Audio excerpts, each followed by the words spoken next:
Como prometido, agora no episódio 65 do podcast Natação, Treinamento Esportivo em Algo a Mais, eu trago a minha outra aula onde discuti a importância da gente conhecer a nossa modalidade esportiva para poder prescrever o treino de mais qualidade. Então eu trago algumas estratégias para que a gente se aproprie desse conhecimento e possa prescrever um treinamento da melhor maneira possível. Espero que vocês estejam gostando da proposta do podcast. Sempre que vocês precisarem, me mandem um feedback, isso é importante para mim. E fico disponível também para sugestões de assuntos. Valeu, grande abraço. Há muito tempo atrás, eu estava ainda na minha graduação, possivelmente lá no meu segundo, terceiro período, eu comecei a estudar fisiologia. Eu nem tinha tido a disciplina de fisiologia ainda, mas eu me lembro que eu comecei a pensar o seguinte: poxa, essa tal de fisiologia deve ser interessante. E quando eu comecei a estudar fisiologia, eu me deparei com alguma coisa lá relacionada a treinamento esportivo, a periodização, e eu pensei, poxa, eu tenho que dominar esse assunto, porque eu já comecei a ter a ideia, eu tinha o sonho de ser treinador de natação. Eu tinha nadado, trabalhava ali, estava fazendo durante a própria graduação monitoria na disciplina de natação, então começou a surgir essa ideia. Até algumas pessoas que me conheciam na época começaram a me cobrar isso. Pô, Tuxê, você tem que ser treinador de natação. Eu falei, pô, de onde você tirou isso, cara? Não, que você nadou, aquela ideia tradicional da educação física, né? De que se você foi nadador, você tem que ser treinador de natação. Se você for jogador de vôlei, você tem que ser treinador de vôlei. E eu até entendo. Mas acabou que eu tive realmente essa ideia de ser treinador de natação. E eu comecei a juntar os meus esforços para poder me capacitar com essa ideia. Poxa, depois de formado, quando eu vier a ser treinador de natação, eu tenho que entender de fisiologia, tenho que entender de treinamento esportivo, de periodização. E acabou que essa ideia da periodização foi como se fosse o pote de ouro que a gente encontra lá no final do arco-íris para mim. Tudo que eu fazia, e até bem pouco tempo, e até hoje, até certo ponto, fala Jader, eu associo com a periodização. Se vocês pegarem a minha tese de doutorado, eu fiz lá aquela parte de agradecimento, como se fosse pensando no modelo de treinamento a longo prazo, né, que tem tudo a ver com periodização. Só que depois eu comecei realmente a trabalhar com natação competitiva, como alguns de vocês trabalham com outros esportes competitivos também. Independentemente do nível, isso não importa pra gente aqui.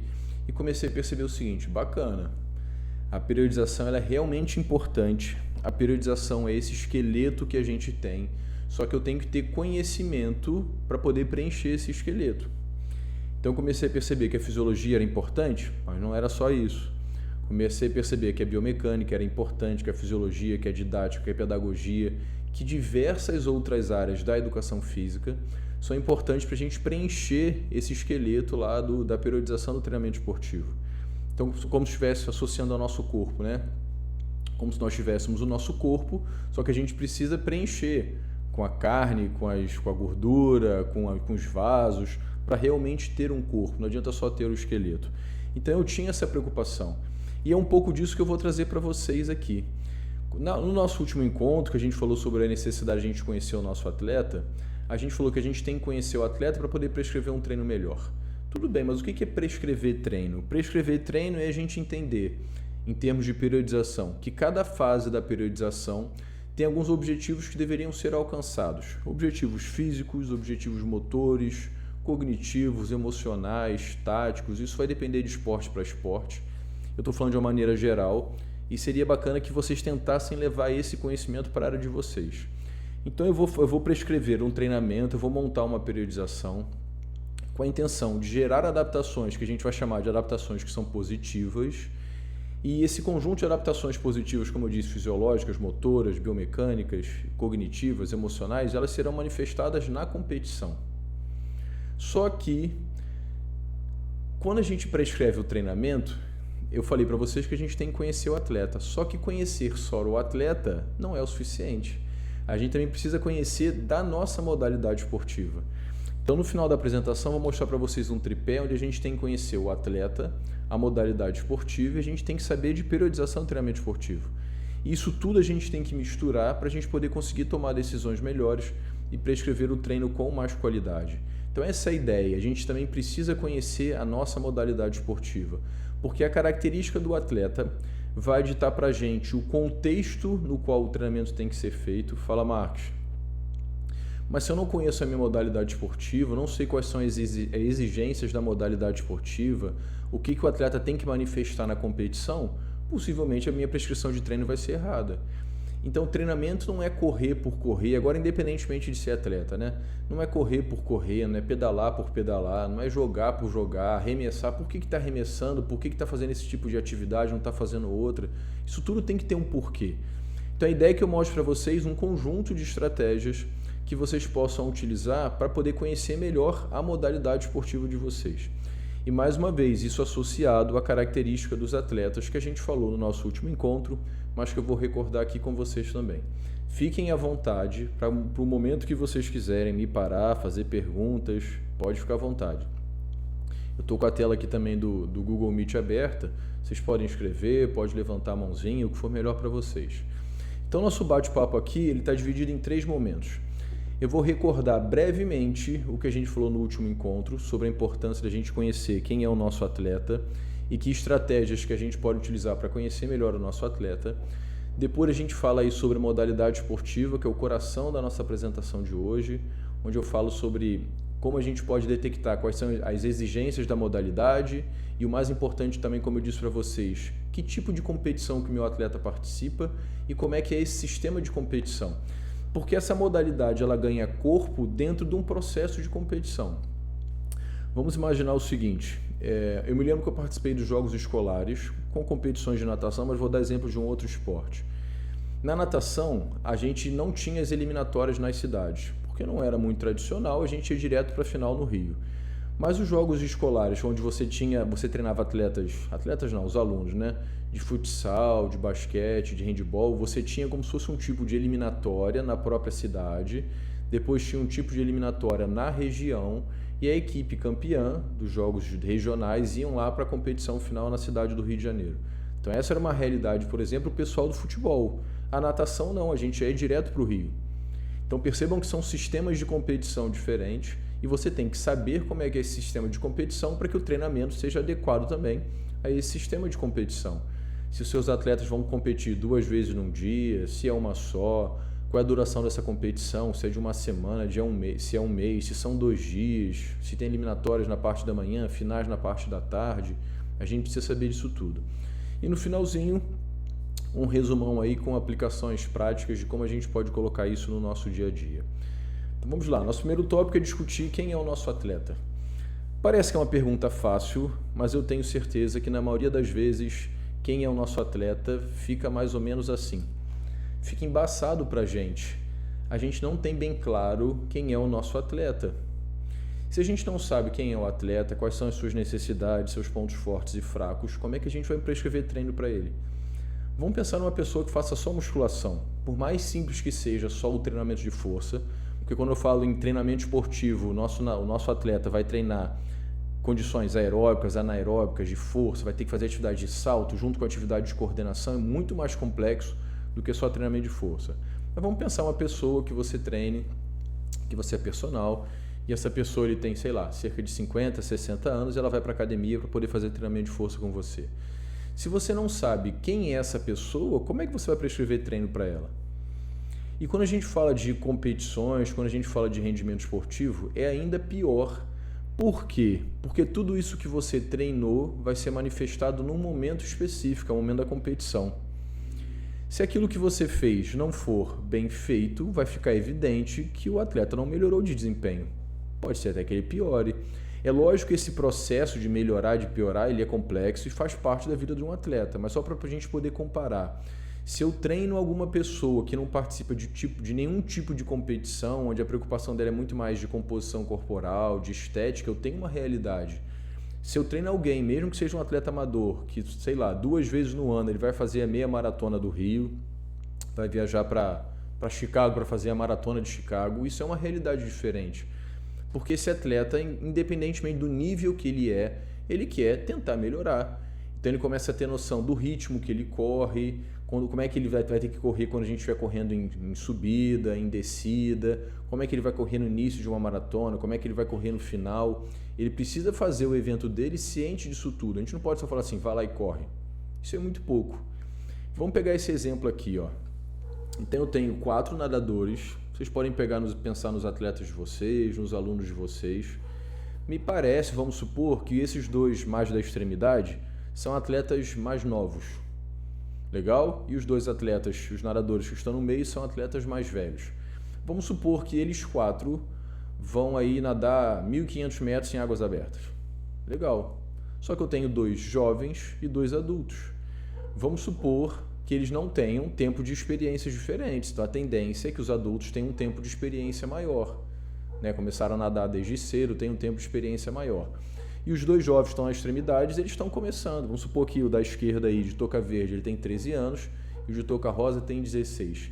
Então a gente tem 3 contextos diferentes, que são 3 grupos de atletas diferentes. 2 adultos, supondo que eles são mais ou menos iguais, um nadador ali de 16 anos e um de 13 anos. Mesmo que o evento competitivo deles seja o mesmo, que é uma prova de 1.500 metros, será que eles teriam que treinar ou deveriam treinar a mesma coisa? Treinar o mesmo volume, com a mesma intensidade? Será que eles têm as mesmas deficiências e potencialidades técnicas, por exemplo? Será que eles têm a mesma disponibilidade para poder treinar? Isso tudo a gente tem que pensar. Agora vamos pensar numa condição oposta, que pode acontecer também.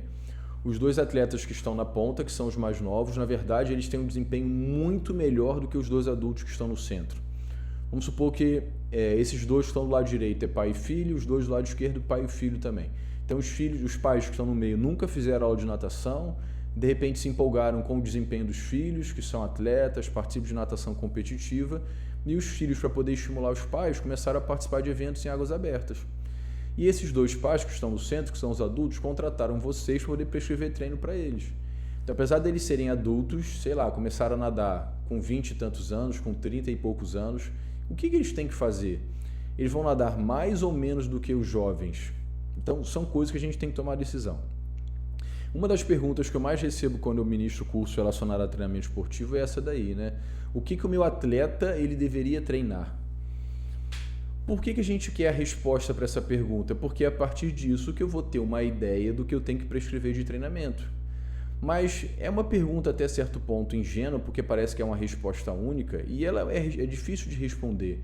Porque, na verdade, o que tem por trás, que é o que a gente vai conversar hoje? Poxa, quais são as exigências de capacidade de motores, de ambiente fisiológico que a sua modalidade esportiva tem? Então, pegando o exemplo anterior dos nadadores, será que eles têm que nadar a mesma coisa ou ter o mesmo percentual de volume de treino aeróbico, anaeróbico, de força e de velocidade? Será que eles têm que treinar velocidade, sabendo que a distância que eles vão competir na natação ali é de 1.500 metros? Será que treinar atletas de vôlei de praia é a mesma coisa que treinar atletas de vôlei de quadra? Então, são contextos diferentes e a gente precisa ter isso em mente. Nesse nosso último encontro, eu mostrei para vocês essa proposta aqui, que é a matriz ou análise fofa, ou SWOT, onde a gente vai identificar quais são os pontos positivos do nosso atleta, os pontos negativos do nosso atleta. E, além disso, identificar oportunidades e ameaças no ambiente externo. Então, a gente tem basicamente 2 contextos aqui. Eu vou analisar o ambiente interno, que é o meu atleta, que são as condições que ele tem de desempenho, de saúde, de experiência, tudo que vocês puderem imaginar. E quanto mais informações vocês puderem ter, melhor. E no próximo slide tem um exemplo disso aí para vocês. E eu vou avaliar as condições externas também, que envolvem o atleta. Por quê? Não adianta, por exemplo, o meu atleta ele ter tempo para poder treinar, mas a gente está ele participa de competições de handball, tem uma equipe de handball e só tem essa equipe na cidade. Então, apesar de eu ter uma equipe, a equipe ser boa, eu não tenho condições de competir com frequência porque não tem nenhum adversário à altura da minha equipe. Não porque às vezes a equipe é muito boa, é porque treina um pouquinho mais do que os outros, acaba parecendo que é muito boa. Então aqui na cidade, vamos supor, o desempenho da minha equipe ele é excepcional, a gente ganha tudo que participa, mas quando vai para qualquer competiçãozinha estadual a gente perde de lavada, não tem nem graça. Então seria interessante. Isso é uma ameaça, na verdade, para a minha equipe, porque eu não tenho adversários à altura da minha equipe na cidade. No caso do Gustavo, a gente mora no interior do estado, então imagina todas as vezes tem que ficar viajando com uma equipe de handball para poder competir, isso tudo tem dispêndio, a gente não tem patrocinador, então poderia ser ameaça ali, não tem patrocinador, não tem nutricionista, não tem psicólogo. Então essa é a ideia de uma matriz que não é da educação física, na verdade é da gestão, é da administração, para que a gente possa avaliar o ambiente interno, que a gente vai chamar das condições do atleta, e do externo, que é tudo que envolve o processo de treinamento. Aí tem coisa aqui que você pode conversar com o atleta, tem coisa que você observa, tem procedimentos para você ter uma resposta melhor, você tem que propor um teste para depois fazer uma avaliação. Então quero avaliar uma condição aeróbica para sua modalidade esportiva. Você tem que ter um teste que avalie essa condição aeróbica. Você quer saber uma condição, um desempenho de força dos seus atletas. Você tem que ter a proposta de um teste de força que você consiga utilizar para poder avaliar a força dos seus atletas. E aqui a gente começa a se preocupar também com o seguinte: alguns testes eles trazem para a gente a ideia de um desempenho que é geral. Só que no esporte a gente precisa de desempenho específico. Então o que eu posso pensar aqui também? Poxa, bacana, eu poderia fazer um teste aeróbico numa bicicleta, mas eu estou treinando jogadores de futebol. Mas será que se tivesse um teste no próprio campo, na área de jogo, não seria mais interessante? Será que se eu tivesse GPS, será que se eu tivesse equipamentos para poder avaliar essa condição aeróbica, ou quanto que eles correm, com que frequência cardíaca, durante o próprio jogo não seria bacana? Seria melhor ainda. Só que a gente está falando de atletas que têm níveis de desempenho diferentes, são de clubes diferentes, têm grana diferente, então tudo isso você tem que pensar. Ok? Querem fazer alguma pergunta, alguma dúvida? Fala aí para mim.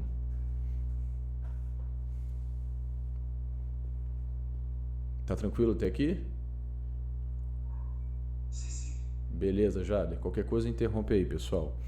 Legal, então, beleza, Guilherme, eu entendi que eu tenho que avaliar algum conjunto de condições do meu atleta e avaliar essas condições externas. Você poderia dar exemplos exatamente de que tópicos a gente poderia estar avaliando? Então, aqui tem alguns exemplos. Eu vou avaliar uma condição emocional.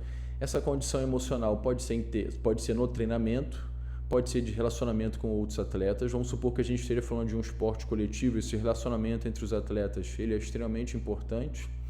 Pode ser, às vezes, o relacionamento do atleta com a comissão técnica, com a torcida, dependendo do esporte, dependendo do nível de rendimento, esse relacionamento com a torcida, porque isso pode influenciar em como a torcida vai apoiar ou não a equipe, isso na hora da competição pode ser importante.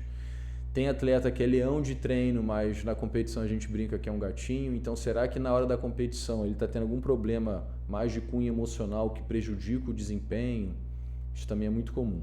Pensar em termos de saúde geral, antes mesmo do nosso atleta ser um atleta, na verdade ele é um indivíduo como outro qualquer e ele precisa ter uma condição básica de saúde. Isso aqui é importante porque, por exemplo, para algumas modalidades esportivas, algumas capacidades motoras ou qualidades físicas ou capacidades físico-motoras, porque tem várias nomenclaturas em função de vários autores, algumas capacidades motoras não estão relacionadas diretamente com o desempenho esportivo, mas são capacidades motoras que são muito importantes para a saúde. Então você vai pensar às vezes assim, eu não vou treinar essa capacidade motora aqui porque ela não está relacionada com o desempenho esportivo. Poxa, Jária, mas a gente está falando de um menino que tem 13 anos, de uma garota de 10 anos. Então, para a saúde, no momento que ele se encontra dentro do processo de treinamento a longo prazo, às vezes treinar essa capacidade motora agora, ela é importante. Então, olha que complexo. Quando eu estiver fazendo essa análise da matriz SWOT ou FOFA, eu tenho que pensar isso tudo aqui sem esquecer ou considerando o momento que o meu atleta se encontra dentro de um processo de treinamento a longo prazo. Eu não posso pensar uma menina de 9 anos como se fosse uma mulher de 20 e tantos. As exigências emocionais, os problemas emocionais de uma criança de 8 são completamente diferentes de um jovem de 15, 16 e também de um adulto. Então, tudo isso aqui precisa ser extremamente contextualizado. Oi, Tereza, boa tarde. Tudo isso aqui precisa ser extremamente contextualizado. Então, questões relacionadas à saúde, como eu disse para vocês, dependendo do clube, isso aqui é muito comum de ser feito, nem que sejam os hemogramas. É muito comum, por exemplo, atletas jovens terem dores relacionadas a crescimento. Então, pode ser que um acompanhamento médico, de um fisioterapeuta nesse momento seja importante. Também é importante que a gente entenda a experiência do nosso atleta, experiência nos mais amplos sentidos. Experiência no treinamento de algumas capacidades motoras, experiência competitiva, experiência com alguns tipos de treinamento. Então, vamos supor que você recebeu um atleta que veio de uma outra equipe e é muito comum no seu clube propor algum tipo de treinamento. Sei lá, vamos pensar que aí no futebol, jogos reduzidos, e esse atleta que você recebeu, ele veio de um outro clube onde esse tipo de treinamento não era comum. fazer jogos reduzidos, ter superioridade numérica, inferioridade numérica. Então você vai ter que investir um tempo explicando para aquele atleta o que é aquilo, como aquilo funciona, porque às vezes lá onde ele aprendeu a treinar, onde ele treinava, ele tinha aquele modelo mais tradicional de ensino do esporte, né, dos esportes coletivos. Então isso é importante. Experiência também com o treinamento de força. A gente tem atletas com bom desempenho, às vezes atletas jovens com ótimo desempenho, mas que nunca treinaram força. Aí de repente, do nada, você começa a treinar força, você não leva em consideração que ele, apesar de ter um excelente desempenho na modalidade esportiva, ele é inexperiente no treinamento da força ou no treinamento da velocidade, em alguns tipos de treinamento de salto, de pliometria, e você quer começar com ele como se ele tivesse a experiência que os seus outros atletas têm. É um atleta que era muito bom, aí em função desse estímulo exagerado de salto, de treinamento de força, ele pode vir a se lesionar, a se machucar e ter que abandonar o esporte. Isso acontece pra caramba também. Quando a gente pensa em desempenho, a gente pode pensar o desempenho basicamente em competições, mas se a gente for pensar em treinamento a longo prazo, tem uma preocupação grande aqui quando a gente fala de talento. Então, o que é um talento esportivo? A gente pode pensar como alguém que tem um desempenho acima da média, tudo bem, mas existe o talento que ele é municipal, existe um talento que é estadual, existe um talento que é de nível nacional. Então isso é muito interessante. Quando eu era treinador de natação, a gente via às vezes um atleta numa competição que a gente ia do interior do estado, que ele tinha um excelente desempenho, mas quando a gente ia para uma competição, destruía todo mundo, sei lá, uma prova qualquer. Isso acontece em todos os esportes. Meus exemplos serão com natação, porque é a minha experiência, mas vocês podem levar isso para a modalidade esportiva de vocês. Então é aquele cara que ganhava tudo, não tinha nem graça, a nível municipal ou regional. Quando a gente ia para uma competição estadual ou nacional, o cara nem ficava entre os 10. E você ficava pensando assim, caramba, como é que pode isso? E a mesma coisa agora em Jogos Olímpicos, né? Tá tendo o troféu José Finkel, lá em Florianópolis, e a gente vê vários atletas batendo recordes nacionais, sul-americanos, e são atletas que às vezes nem têm o índice olímpico. Então olha a diferença, né, quando a gente pensa em esportes individuais. E isso serve para o atletismo, serve para o ciclismo, para a maior parte das modalidades individuais. Legal? Se a gente pensar em desempenho em termos de desempenho individual, de tempo, de distância que salta, horizontal ou vertical, distância que arremessa ou lança o implemento, que a gente pode estar falando de diversas modalidades esportivas. E a gente pode pensar desempenho para os esportes coletivos em termos de colocação numa competição, que tipo de competição que a equipe ou os atletas já participaram. Isso tudo é legal da gente saber. E qualquer outra variável que você possa levar em consideração, pessoal. Qualquer outra informação que você possa tirar do seu atleta para que você possa prescrever um treino melhor. Por exemplo, vamos supor que você trabalha num grande clube de futebol e você recebe atletas de outras cidades, de cidades menores, por meio daquele processo de peneira, e aquele rapaz lá jogava pra caramba, começou a treinar no seu clube com você e o desempenho dele não é tão bom. E você conversou com o atleta, tem um psicólogo, etc. Vocês começaram a perceber que o desempenho dele, na verdade, não está tão bom porque ele está sentindo falta da família. Lá ele dormia em casa, almoçava em casa, ficava com os pais, estudava na escola, que ele estava acostumado, voltava para casa, ele tinha uma vida normal além do treino. Agora não, ele está distante de casa e a família coloca toda a responsabilidade de sustentar a família naquele rapaz de 14 anos que está num clube grande e a família às vezes não tem grana para sustentar direito a própria família e aquela responsabilidade fica toda nas costas dele. Então olha como é que mudou o ambiente, né? Ele ia para o futebol, para o treino, para a escolinha para poder brincar, se divertir. Agora ele tem 14 anos e é responsável por sustentar uma família. Então a gente tem que levar isso em consideração na hora de prescrever treino. Eu sei que em 99% das vezes as pessoas não se importam com isso, não levam isso em consideração. Em todos os esportes.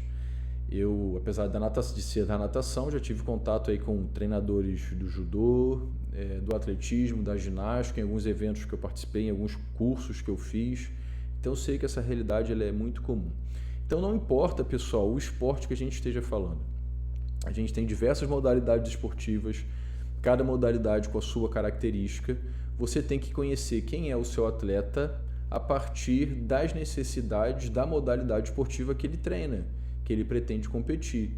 Por isso que é importante que a gente tenha essa conversa de hoje, que é justamente entender o que é a nossa modalidade esportiva para que a gente possa prescrever um treino melhor. Como eu disse para vocês, essa segunda parte, que é da modalidade esportiva, a gente divide em 3 momentos, ok? O nosso primeiro momento é entender as exigências da modalidade. Antes de começar, alguma pergunta? Como é que tá o ritmo aí, Tereza? Tá tranquilo? Beleza, bom te ver. Quem mais aí, pessoal? Elton, tudo certo? Tudo certo, Guilherme. Alguma pergunta, alguma dúvida? Que alguns de vocês não tiveram aqui da última vez. Então vamos em frente aí. Quando a gente pensa em exigências da modalidade esportiva, a ideia é, tudo bem, o que a minha modalidade esportiva exige do meu atleta para que eu possa prescrever o treino, que é o que a gente falou antes. Só que se eu não colocar nessa equação quais são as necessidades da modalidade esportiva, se eu não conhecer isso, o treino vai ficar errado. Então a gente não pode só falar assim, é uma corredora. Tá embaçado ainda, não dá para saber o que é. Uma corredora que corre provas de velocidade. Pô, mas não dá para ser melhor? Então a gente precisa ter mais informações. Eu preciso, por exemplo, saber, é uma corredora que é especialista na prova de 200 metros rasos, não é 100 metros rasos, não é 110 com barreira, são 200 metros rasos, não são 800, não é 400, que são distâncias completamente diferentes, que é aí finalista de uma competição estadual. Beleza, agora que eu entendo quem é o atleta, eu vou tentar entender quais são as exigências da modalidade para poder prescrever um treino melhor. Mas se eu tiver dúvidas, eu não consigo prescrever esse treino com qualidade. E o bacana é o seguinte, pessoal, como eu disse para vocês, quando eu comecei a me preocupar em prescrever treino de natação, em ser treinador, essas informações de, poxa, eu preciso conhecer o meu atleta e eu preciso conhecer as exigências da minha modalidade esportiva. Isso não tinha em livro de treinamento esportivo nenhum. Pela minha necessidade, eu comecei a perceber que isso era importante e comecei a estudar isso. Por isso que eu estou apresentando isso para vocês. Então, eu preciso conhecer a minha modalidade esportiva. Porque só falar assim, é futebol, é basquete, é natação, isso não é o suficiente. Então, por exemplo, quais são as exigências técnicas? Quais são os conteúdos técnicos que a sua modalidade esportiva tem? O que os seus atletas precisam saber fazer em termos técnicos? Se vocês puderem listar agora para mim aí no bate-papo, coloca para mim, por favor, a modalidade esportiva que vocês trabalham. Escrevam aí para mim. Ou que vocês mais se identificam. Guilherme, eu não trabalho com modalidade esportiva nenhuma, mas só para eu ter uma ideia, mas me identifico com o basquete, gostaria de ser treinador de handebol, só para ter uma ideia aí.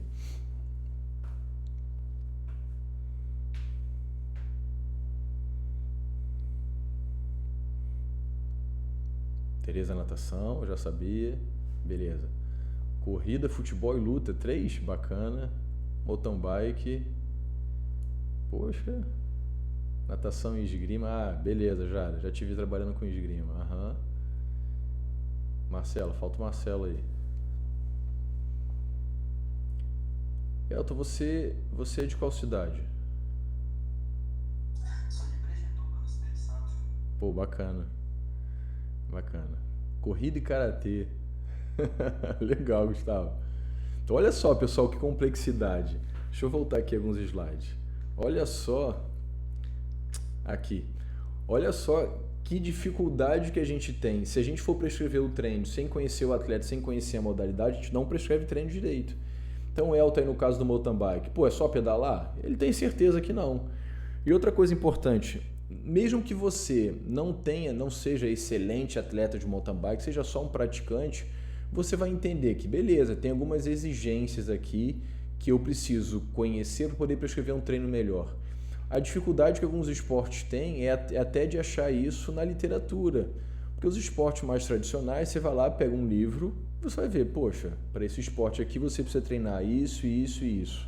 Mas, por exemplo, para o ciclismo, Elton, o que a gente precisa treinar de técnica?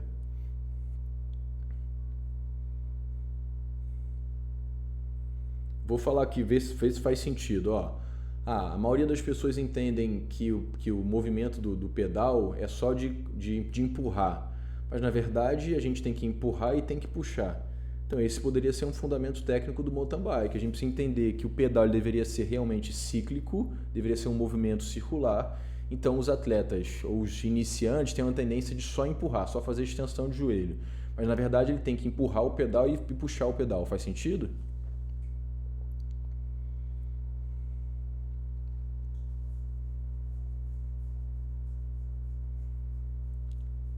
O que vocês acham, pessoal? Faz sentido? Isso poderia ser um fundamento técnico? Saber como se posicionar na bicicleta se você está numa subida, se você está numa descida. Beleza. Beleza. Saber coordenar a marcha, isso tudo podem ser os fundamentos técnicos do ciclismo. Se você vai pedalar com mais giro, com menos giro, isso tudo são fundamentos técnicos. Na esgrima, Jader, quais são os fundamentos técnicos? Professor, geralmente, deixa eu ver aqui, a gente trabalha muito o equilíbrio, né? Beleza. A velocidade e também a coordenação e principalmente, né, a parte do alongamento e também a parte respiratória. Geralmente é isso que a gente trabalha. Ô Jader, mas isso é conteúdo técnico? Não. Isso aqui seria as valências. Beleza, vamos pensar em parte técnica. Eu não sei os nomes, vou chutar aqui e você vai me corrigindo. Aquela movimentação dos pés para frente e para trás, a gente não pode cruzar os pés, certo? Beleza. Então, se for colocar um cara que não tem prática, ele vai possivelmente cruzar as pernas e vai depois dar um nó nas pernas ali e vai cair. E não é essa a ideia. Pelo que eu já vi, então a ideia é que aproxima as pernas, separa as pernas, aproxima as pernas e separa as pernas. Que talvez seja alguma coisa parecida até com as lutas, né, Gustavo? Com o karatê. Imagina se a pessoa fosse se deslocar lateralmente e fosse cruzar as pernas, ele vai ficar desequilibrado. Então isso vocês têm que ter ideia da modalidade esportiva de vocês, né? Quais são os movimentos, quais são os conteúdos técnicos que o meu atleta precisa saber. E aqui a gente tem uma diferença muito grande entre os esportes individuais e os esportes coletivos. Nos esportes individuais, alguns esportes individuais são cíclicos, então os movimentos são repetitivos. E a gente tem um grupo de esportes individuais que eles são mais abertos, como as lutas, né? Mas se a gente pega ciclismo, corrida, natação, são esportes individuais cíclicos, eles são modalidades esportivas fechadas. E a gente tem os esportes individuais que são abertos, como as lutas de uma maneira geral, e os esportes coletivos. Quando a gente fala de esportes onde a técnica é aberta, é muito mais difícil da gente ensinar, porque o movimento que é feito depende do contexto que o atleta se encontra. Se a gente pensa no mountain bike, é pedalar, rodar as pernas ali e beleza, acabou. Você tem que tomar decisão no sentido de mudar a marcha, se pedala mais, pedala menos, mas vamos imaginar no karatê. A gente tem que avaliar toda a condição do seu adversário, avaliar a sua condição, para você saber não só o movimento que você vai fazer, mas a hora que você vai fazer. Porque se você dá um golpe numa hora errada, você recebe um contragolpe e você perde ponto, você é derrubado no judô. Nos esportes coletivos é a mesma coisa. Não basta só você ter a precisão para fazer um bom passe, para a bola chegar certinho lá na mão do seu colega de equipe no basquete. Se você não faz o passe na hora certa, não adianta nada. Se foi muito precoce, se demorou demais, isso pode atrapalhar a equipe. Então essa é a dificuldade dos esportes coletivos. O que isso traz para a gente de prática, de útil? Tem-se uma tendência já há bastante tempo de ensinar os esportes coletivos por meio do próprio jogo. Então, os esportes coletivos, a tendência é, eu vou ensinar a jogar jogando.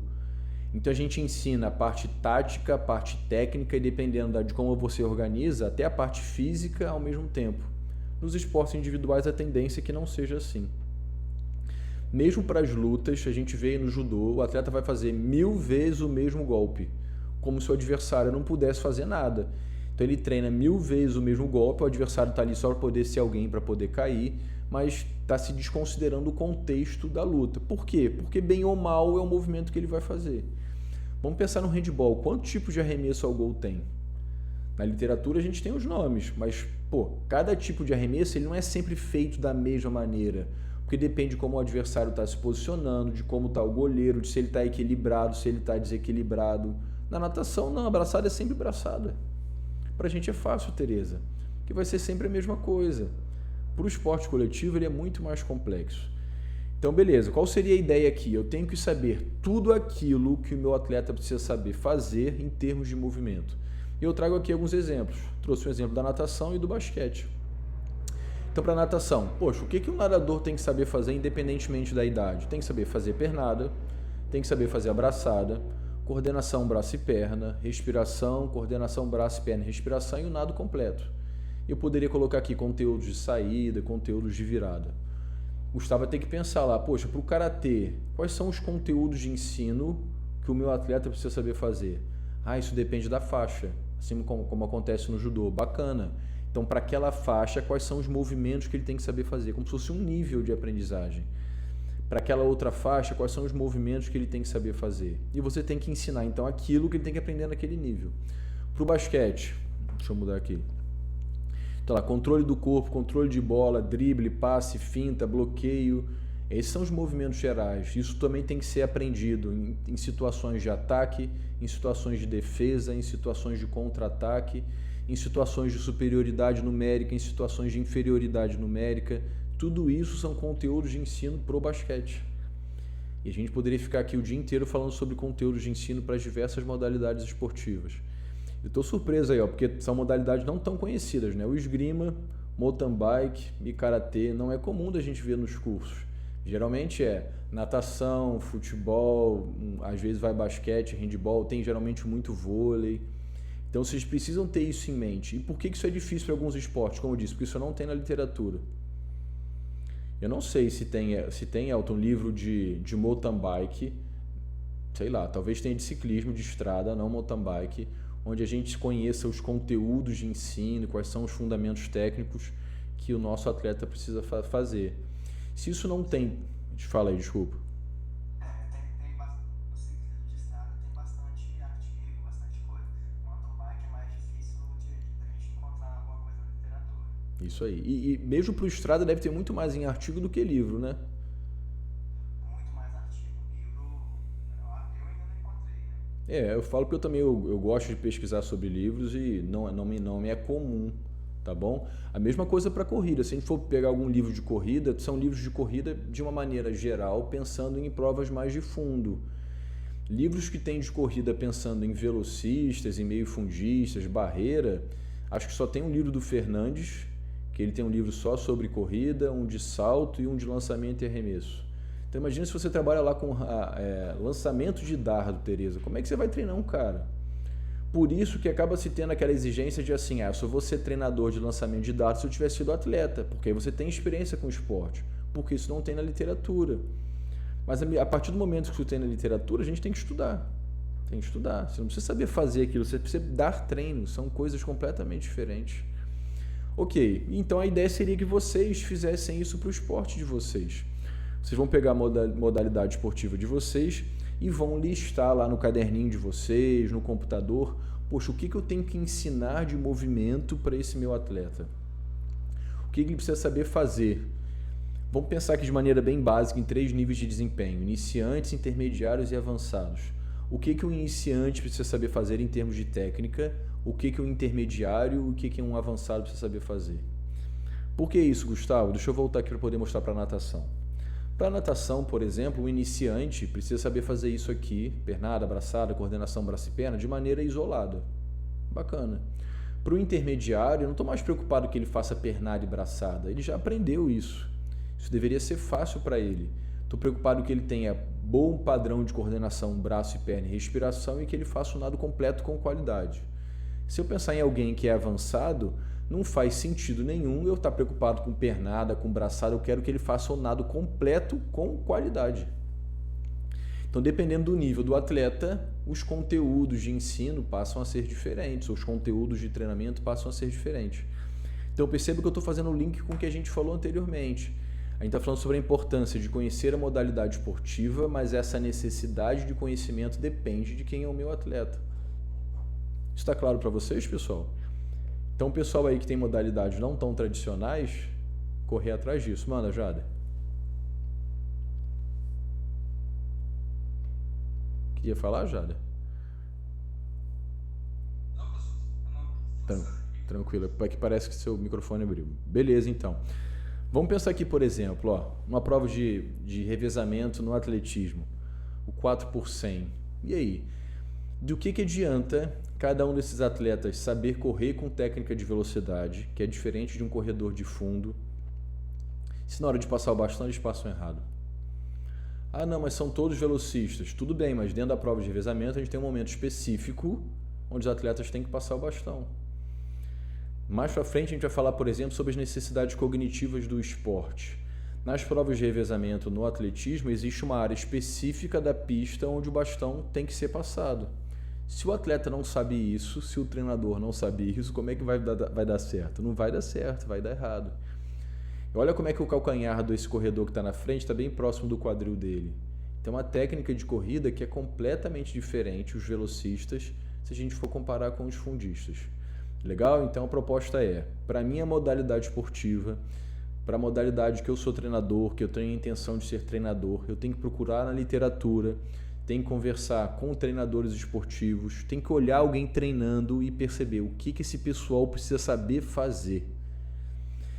A gente pode pensar, como a ideia é sempre manifestar essa condição numa competição, vamos supor que você não tem experiência nenhuma, você pode para uma competição começar a observar ou abrir o seu YouTube, procurar vídeo na internet e começar a listar o que você vê que está acontecendo.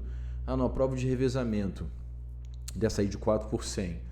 Ah, o primeiro corredor, ele sai do bloco, então vou anotar, ele tem que saber fazer a saída do bloco. O segundo, terceiro e quarto corredores não saem do bloco, eles saem mais em pé. Opa, então tem que ensinar o cara a fazer uma saída em pé. Ah, eu estou percebendo que depois ele faz a série de bloco, ele fica ainda um tempo com o corpo mais abaixado, ele não fica direto em pé. Ah, então a saída eu vou dividir em posicionamento no bloco e as primeiras passadas. Apesar de ser 4 por 100, nem todos os corredores correm 100 metros. Alguns corredores podem correr um pouquinho mais, outros um pouquinho menos. Quem é que vai correr o quê? Será que isso muda em termos de fisiologia? Como é que é a hora da passagem do bastão? Quais são os tipos de passagem do bastão? Tudo isso eu vou observando e vou começar a listar, para poder saber aquilo que eu vou ensinar. Vamos em frente. Vamos pensar agora em termos de tática. Isso aqui não é comum para os esportes individuais, não vai fazer muito sentido, mas para os esportes coletivos é extremamente importante. Então, como é que a sua equipe se organiza no ataque? Como é que a sua equipe se organiza na defesa e, por exemplo, nas situações de contra-ataque? Será que todos os atletas sabem o que eles têm que fazer e como eles têm que fazer? Muitas vezes eles podem não saber, porque na verdade a gente não treinou essas pessoas para isso. Por exemplo, aí outra coisa, esse comportamento de ataque, defesa, de contra-ataque, a situação de tática em si, ela pode também depender do seu oponente. Então eu preciso conhecer a minha modalidade esportiva, preciso saber, como a gente vai falar mais para frente, do sistema de competição. Por exemplo, no polo aquático, que é um esporte que eu estudo também, que apesar de ser na água é um esporte coletivo, então tem uma realidade completamente diferente da natação. A gente tem que quando as equipes têm uma diferença de qualidade muito grande, então vamos supor, no polo é como se fosse no handball. A gente tem partidas às vezes de 20 a 18, né? A quantidade de gols é muito comum. Só que se a gente tem duas equipes com diferença técnica e tática de desempenho muito grandes, a tendência é que a equipe vencedora faça muitos gols de contra-ataque. Então a minha equipe, né, é melhor do que a equipe adversária. A equipe adversária está fazendo um ataque, a gente consegue se antecipar, rouba a bola, faz o contra-ataque e é gol. Aí beleza, a equipe adversária está atacando, a gente rouba a bola, contra-ataque e gol. A maior parte dos gols são de contra-ataque. Quando as duas equipes têm mais ou menos o mesmo nível, os gols geralmente acontecem numa situação que a gente chama de ataque posicional, que é parecido com um ataque no basquete ou ataque no handball, onde a equipe fica próxima do gol, eles ficam trocando passes e de repente tentam fazer uma infiltração para poder fazer um gol. Então, se você sabe que a equipe adversária é muito pior do que a sua, eu vou me organizar taticamente para poder tentar explorar as situações de contra-ataque, para poder fazer mais gols assim. Se por outro lado você sabe que a sua equipe que é pior e a equipe adversária vai tentar explorar o contra-ataque, eu vou ter que me organizar taticamente para poder evitar que essa perda de bola no ataque se torne um contra-ataque e a gente perca com muita diferença de gol. Se eu sei que a minha equipe é mais pareada com a equipe adversária, eu já vou me organizar mais pensando nos ataques posicionais, nas defesas posicionais. Então isso é conhecer o esporte. Não é só falar o seguinte, vamos ficar desse jeito, vamos ver o que acontece. Isso, acho que isso é muito pouco para a gente. Um exemplo aqui no futsal, são algumas situações aqui de sistema de ataque e a gente tem que pensar isso, que eu não conheço esse sistema de ataque, eu pego isso no livro. Então tem lá um ataque com posicionamento básico, retângulo em Y, posição em L. Pego isso no livro, vou conhecer o que é cada um desses sistemas de ataque e vou me atentar ao seguinte para o esporte coletivo, que é muito importante, Tereza. Quando a gente pensa em tática, eu penso no comportamento do indivíduo, no comportamento de um setor e no comportamento de toda a equipe. Não tem ninguém no coletivo aí, né? Futebol. Beleza, Marcos, o futebol. Então eu tenho que entender, o jogador tem que entender, o treinador tem que entender que apesar da gente ter uma equipe, cada um deles tem uma função. Se eu não entendo enquanto jogador qual é a minha função dentro daquela equipe, eu vou deixar a desejar em algum momento. Numa situação de ataque, numa situação de defesa ou de contra-ataque. Então você que é o treinador tem que me ensinar qual é a minha função em termos de indivíduo. Se eu estou na defesa ou no ataque, mas eu tenho que entender qual é a minha função ali. Depois eu vou entender a minha função naquele setor que eu estou trabalhando. Vamos supor que eu trabalho na defesa. Se alguém se antecipa para poder tentar roubar uma bola, o que eu faço? Eu vou fechar? Eu vou ficar no mesmo lugar? Eu vou adiantar? Então eu tenho que saber o que eu vou fazer também dentro daquele meu setor. Se por acaso esse jogador que se adiantou para poder tentar roubar uma bola, se ele ficou abatido lá e passaram por ele, o que eu faço? Eu preciso saber isso para poder saber o que fazer na hora de um jogo, de uma competição, e eu preciso saber isso para poder treinar melhor. A gente precisa treinar essas situações no treinamento para poder, na hora da competição, a gente saber o que fazer. E também em termos de equipe, porque é o que vai ser interessante no final, a equipe se comportar de uma maneira adequada. Vamos pensar isso em termos de periodização, olha que interessante.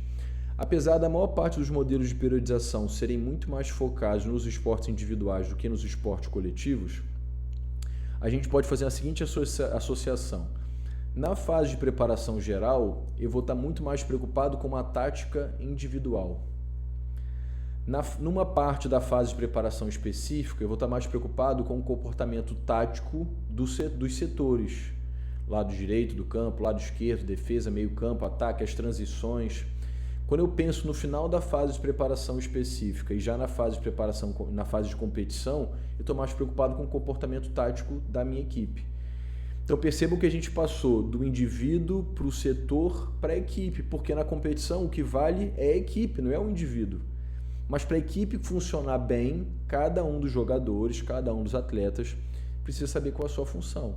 Então você tem que listar para o seu esporte aí, Marcos, quais são as exigências, quais são os tipos de comportamento tático que existem e como a gente vai lidar nas situações onde você sabe que sua equipe é muito melhor, que a sua equipe é muito pior, que o nível das equipes é mais ou menos o mesmo e a gente precisa saber como se comportar nessas situações. Também as características do esporte.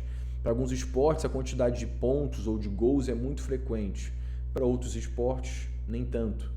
Alguns esportes o cronômetro para quando a bola para, outros não. Então a gente precisa saber isso tudo. Outra coisa que a gente precisa saber são quais são as necessidades fisiológicas da nossa modalidade esportiva. Uma coisa é ter uma modalidade esportiva que tem as exigências que a gente chama de extremas. Ou são totalmente velocidade, ou são totalmente resistência aeróbica.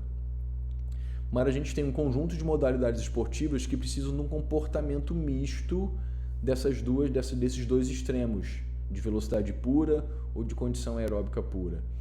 E outra coisa, a gente pensa nos esportes coletivos, dependendo da ação tática, dependendo da posição e da função de cada jogador, isso vai se tornar ainda mais complexo.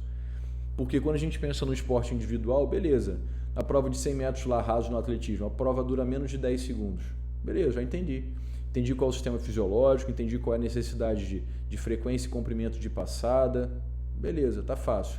Mas se eu pego lá uma prova de um esporte como o handball, onde jogadores têm posições diferentes, ações diferentes, tem várias mudanças de posição, que não é só velocidade, é agilidade. Então precisa estar claro para mim quais são as exigências fisiológicas da minha modalidade esportiva. E geralmente como é que a gente faz isso? Se a gente conhece a duração do estímulo, então qual é a duração da partida, qual é a duração da prova, qual é a duração daquele evento e qual é a relação entre estímulo e repouso. Por quê? Tem alguns esportes que eles são contínuos, tem alguns esportes que eles são intermitentes. Então, por mais, por exemplo, nos esportes coletivos, que você tenha momentos extenuantes, tiros de velocidade, ou até uma condição mais anaeróbica, lática, vamos dizer assim, você geralmente tem uma situação de repouso. Se a gente pensa na prova de maratona, você não tem repouso nenhum. São ali 42 quilômetros correndo. Se você tem uma prova de ciclismo de longa duração, se você tem uma prova de triatlo, você não pode parar hora nenhuma. Então, isso também é uma necessidade da modalidade esportiva, você precisa saber isso para o seu esporte. Então, os exemplos que eu dei para vocês aí, vamos pensar nesses dois extremos, no atletismo. Tudo bem, tem uma prova de 100 metros rasos, vamos pensar em melhores desempenhos do mundo ali, próximo de 10 segundos, tem uma prova de 42 quilômetros, pensar em melhores desempenhos em termos mundiais, alguma coisa próximo de 2 horas. Poxa, tá evidente para mim que uma é TPPC pura e a outra é uma condição aeróbica pura. Tudo bem, mas e o meio do caminho? E as provas de 400, de 800, as provas de corrida com obstáculo, a prova de corrida com barreira. Pô, a prova de corrida com barreira, em termos fisiológicos, a gente pode dizer que é muito próximo a uma prova de corrida de 100 metros rasos. Uma é de 100 metros, a outra é de 110. Mas a necessidade mecânica da barreira, a técnica, que a gente falou anteriormente, que a gente precisa conhecer, faz com que o evento competitivo seja completamente diferente.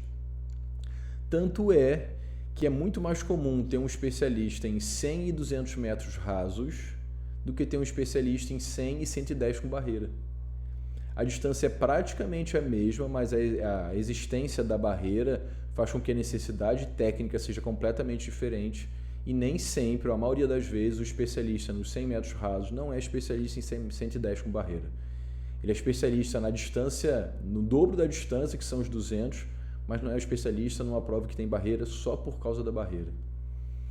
Vamos pensar um exemplo aqui para o vôlei. Ó.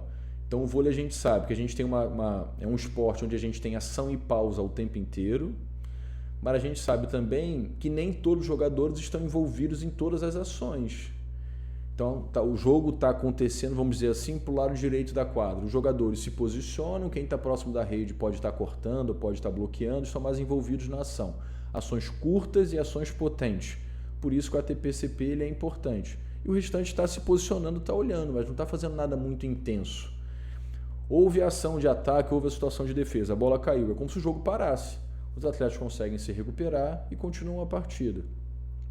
Então, por exemplo, faz sentido que a gente treine a condição aeróbica para atletas dessa modalidade esportiva?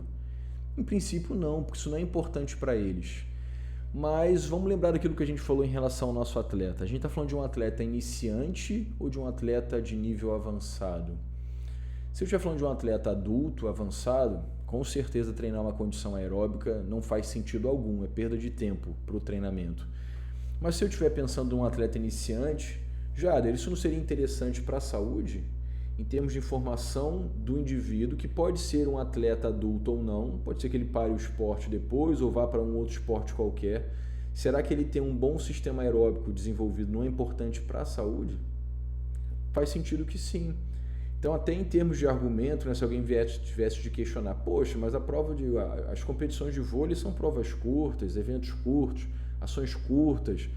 Por que você está treinando uma condição aeróbica? Porque meus atletas têm 12 anos. A gente está falando de formação ainda. Por que eles não fazem treino pliométrico? A gente está falando de jovens, ainda não está no momento. Ou são atividades de salto, onde a gente tem um salto mais baixo, né? O cara não vai saltar de uma caixa de 40 centímetros. Está fazendo atividades de salto que são mais baixas. Certo, pessoal? Alguma dúvida? Estão conseguindo levar isso para a modalidade de vocês? Me fala aí, Gustavo. Fala aí, Jade.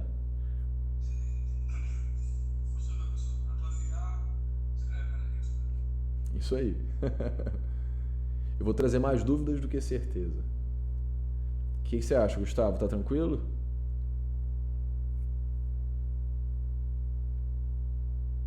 Acho que sim. Então vamos em frente. Outro tópico que a gente tem que se preocupar bastante é em relação às capacidades motoras. Na verdade, quando a gente pensa em ambiente fisiológico adequado para o desempenho, o que tem por trás disso é a pergunta: quais são as capacidades motoras que o meu atleta tem que treinar? Ou quais são as valências físicas ou capacidades físico-motoras? O quanto que ele tem que treinar de força, de velocidade, de resistência anaeróbica ou de resistência aeróbica? Isso tudo depende da duração do evento, do tipo de evento que a gente está falando. E mais uma vez, você observando a competição, você pode listar as ações que acontecem e depois perceber o seguinte: poxa, nesse esporte aqui, eles saltam com muita frequência. Vamos supor que se não existissem artigos, livros, nada disso. eles saltam com muita frequência. Então salto, vou anotar, salto é uma atividade importante nesse esporte. Qual o intervalo geralmente entre uma ação de salto e outra? Tem momentos que eles saltam diversas vezes com muita frequência, mas às vezes ficam um tempão sem saltar para poder saltar de novo. Essa é uma realidade. Não, para poder saltar, antes de saltar eles têm que correr. Então eles correm, depois fazem um único salto, vamos pensar no salto em distância no atletismo, né? Eles correm, depois fazem um único salto, tem que alcançar a maior distância possível. Beleza. Mas por que eles correm? Correm para poder gerar impulso, para poder gerar aceleração, força para poder tentar saltar mais distante. Mas na hora de fazer esse impulso, eles podem fazer o impulso de qualquer maneira ou em qualquer lugar? Não. Tem lá a tal da tábua de impulsão, que deveria tentar fazer o impulso o mais próximo possível e respeitando o limite da tábua de impulsão. Então correr é importante. Qual a distância dessa corrida? Correr é importante, eles correm ali por cerca de 20, 30 metros, depois eles fazem uma impulsão. Então o atleta precisa saber saltar, precisa saber correr, precisa saber fazer uma transição entre a corrida e o salto. Se ele corre tantos metros, é que é uma necessidade muito mais anaeróbica alática do que lática ou do que aeróbica. E numa competição ele faz um salto, depois descansa 15 minutos para fazer outro salto. Poxa, não tem nada de aeróbico aqui. E você começa a entender quais são as necessidades motoras, as capacidades motoras importantes para o seu esporte. E aqui, mais uma vez, uma diferença gigantesca entre os esportes individuais e os esportes coletivos. Nos esportes individuais, via de regra, a gente precisa do desenvolvimento máximo de uma capacidade motora. Porque na prova de 100 metros rasos, no atletismo, ganha aquele que corre mais rápido. Numa maratona, ganha aquele que consegue manter a velocidade por um tempo maior. Então você precisa do desenvolvimento, como nos dois exemplos, de uma condição de velocidade máxima ou de resistência de velocidade. Se você não for resistente, não tiver uma boa condição aeróbica, você não vai ganhar a prova de os 42 metros na maratona, não tem jeito, 42 quilômetros. Você não vai ganhar, não tem jeito. Se eu penso agora no handball, eu preciso de um desenvolvimento ótimo de diversas capacidades motoras. Então, nos esportes individuais, via de regra, eu preciso do desenvolvimento máximo da capacidade motora. Para os esportes coletivos, via de regra, eu preciso do desenvolvimento ótimo, são coisas diferentes. E dentro dos esportes coletivos, esse desenvolvimento ótimo também depende da ação tática que cada um dos jogadores faz. Então, alguns jogadores podem precisar daquela condição básica, mas desenvolver mais uma condição de velocidade. Para outros, uma condição básica igual dos outros, mas uma condição mais aeróbica, ela é importante. Então, a gente precisa estudar isso. Outro tópico importante, que a gente não dá muita importância, geralmente é a parte cognitiva. Do atleta entender o esporte dele interpretar as situações de jogo para poder emitir respostas que sejam mais favoráveis. Aquele exemplo que eu dei antes para vocês no basquete, né? Não adianta só fazer o passe. Meu atleta sabe fazer o passe picado, passe de peito, passe de ombro, o que tem? Na hora do jogo ele não vai falar assim, sai da minha frente que eu preciso fazer um passe de peito, você está me atrapalhando. Isso não vai acontecer. Então ele precisa fazer qualquer tipo de passe. Por isso que eu falei que nos esportes coletivos tem-se uma tendência já há bastante tempo de ensinar o jogo pelo próprio jogo e não tirar o jogo do contexto. Então não adianta só saber fazer o passe e fazer um passe atrasado, você vai perder uma oportunidade, ou fazer um passe muito adiantado, onde o atleta da equipe adversária vai roubar a bola. Então esse passe precisa ser feito numa condição adequada, numa posição adequada. Isso é uma capacidade cognitiva. Alguns atletas, de uma maneira geral, pela própria experimentação, pela própria experiência, desenvolvem isso de maneira individual. Outros não. A gente precisa ensinar. Então, voltando, quem é seu atleta? Ele é um jovem que você precisa ensinar a perceber o jogo, a entender o jogo, a tomar decisões adequadas, ou um adulto que já tem isso desenvolvido? Então, a gente precisa saber isso. Os últimos tópicos aqui, esse aqui é relacionado à nutrição. Mesmo que nós não sejamos nutricionistas, a gente precisa entender que o nosso atleta precisa se alimentar de maneira adequada. E até numa aula que eu tive com a Tereza na terça-feira, essa necessidade de nutrição vai depender também, por exemplo, do momento da periodização. E vamos pensar numa prova de corrida, Gustavo, que você treina aí corredores. É comum que esses corredores utilizem lá aqueles energéticos durante a competição, seja em gel, seja bebendo alguma coisa. Se ele não está acostumado, por exemplo, a consumir aquele tipo de alimento durante a corrida, ele pode ter um problema intestinal e nem terminar a prova. Então, quando é que você vai treinar a nutrição pensando na competição? Geralmente isso é na fase de preparação específica. Então, quem é o atleta, as necessidades da modalidade e a periodização. Se eu estou falando de uma prova que tem longa duração, a necessidade de alimentação é uma. Estou falando de uma prova onde a necessidade de força é mais marcante, as necessidades de alimentação são outras. Se estou falando de um atleta que treina 4 vezes na semana, a necessidade de alimentação é uma. Se eu estou falando de um atleta que tem 10 sessões de treino na semana, a necessidade de alimentação, de nutrição é outra. A nutrição é importante não só para o treino, para a recuperação. Então, se esse atleta treina com muita frequência, a alimentação vai ser importante para a recuperação. Porque às vezes uma má alimentação pode levar o atleta a ter algum tipo de lesão. E também é importante, então, que a gente entenda quais são as lesões mais frequentes na modalidade. Então, olha quantas coisas que a gente tem que saber. Poxa, no meu esporte, quais são as lesões mais frequentes? São de quadril, são de ombro, são de joelho? Essas lesões acontecem em função de um contato com o adversário? As lesões acontecem em função das mudanças de direção? Alguns esportes onde você está correndo para uma direção, de repente você tem que mudar, depois você tem que mudar de novo. Quais são as lesões mais frequentes e por que elas acontecem? Por quê? Para que eu possa, já na minha periodização, colocar atividades que levem à prevenção de lesões. Lá na fase de preparação geral, a gente vai ter isso durante o nosso curso, essa é uma das finalidades. Na fase de preparação geral, eu vou preparar o atleta para que ele possa treinar melhor. Poxa, para que eu possa treinar melhor e mais específico na fase específica, que atividades, por exemplo, de prevenção de lesões, atividades com exercícios funcionais ou de força, que possam acontecer na fase de preparação geral para que esse atleta não venha ter algum tipo de lesão. Que tipo de compensação da força ou de movimento que eu vou oferecer numa fase de treinamento para que na fase específica ele possa treinar o específico e não ter nenhum tipo de lesão. Vamos dar um exemplo aqui.